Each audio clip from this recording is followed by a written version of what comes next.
आता बऱ्याचदा आपल्याला असं होतं, की बाबा नवीन लग्न झालंय, नवीन संसार आहे. पण नवीन संसार, नवीन घरात गेल्यावरती नवरा-बायकोंमध्ये वाद व्हायला लागतात. मग याचा वास्तूशी काही संबंध आहे का? आजकालच्या जनरेशनचा प्रश्न आहे ॲक्चुअली हा. अ, अगदी म्हणजे मी सांगेन 100% वास्तूचा प्रभाव पडतो. ओके.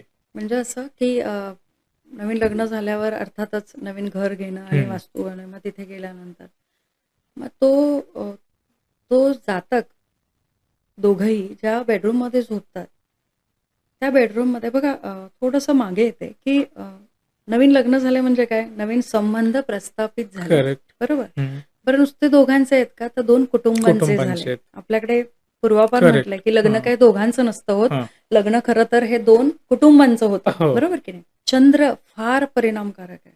कारण तुमचे संबंध हं. सुधरवणं किंवा बिघडवणं हे तुमच्या मानसिक स्थितीवर अवलंबून असतं. करेक्ट. ज्याचे कारक चंद्र महाराज आहेत. हं. मग चंद्र महाराज जर चांगले ठेवायचे आहेत, तर दोघांमध्ये आपुलकी येणं, ते हो. संबंध दृढ होण्यासाठी हं. तुम्ही दोघांनी एकमेकांशी कनेक्ट होणं गरजेचं आहे. बरोबर. म्हणजे तिथे ते फार महत्वाचं आहे. हो. कारण चंद्र तुमच्या दोघांचे कुठे आहेत, कसे आहेत हं.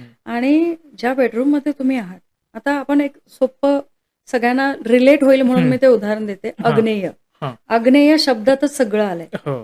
तिथे जर बेड आला, तर ती दोघं आहे ना, बरोबर पर्टिक्युलर रात्री झोपायच्या वेळेस आहे ना, छोट्या-छोट्या कारणावरून त्यांच्यात वाद होणार हं. आणि म्हणजे त्या संबंधांची जी एक पूर्तता होण्याचा जो विधी आहे, तो तिथे हां. पूर्तत्वास जाणारच नाही. ओके. आणि मग तिथेच मनवितुष्ट होणं, मग ते हां. संबंध खराब होणं आणि हे हळू-हळू होतं. एकदम काही हां. होत नाही, पण हे हळू होतं. मग ओके. अशा वेळेस तिथे बेडवर काम करणं, तुमचा बेड कुठे आहे, काय आहे, कशाप्रकारे करू शकतो हां. किंवा छोटे-छोटे उपाय करून तुम्ही त्याची तीव्रता कमी करू शकता का? हे करू ओके. शकतो. तर बऱ्याचदा आग्नेयाचा बेड हा न्यू कपलसाठी फार दोष क्रिएट करतो. असे फार दोष दिसतात त्याच्यातून. अनुभवास तरी आम्हाला आजपर्यंत हेच आलंय.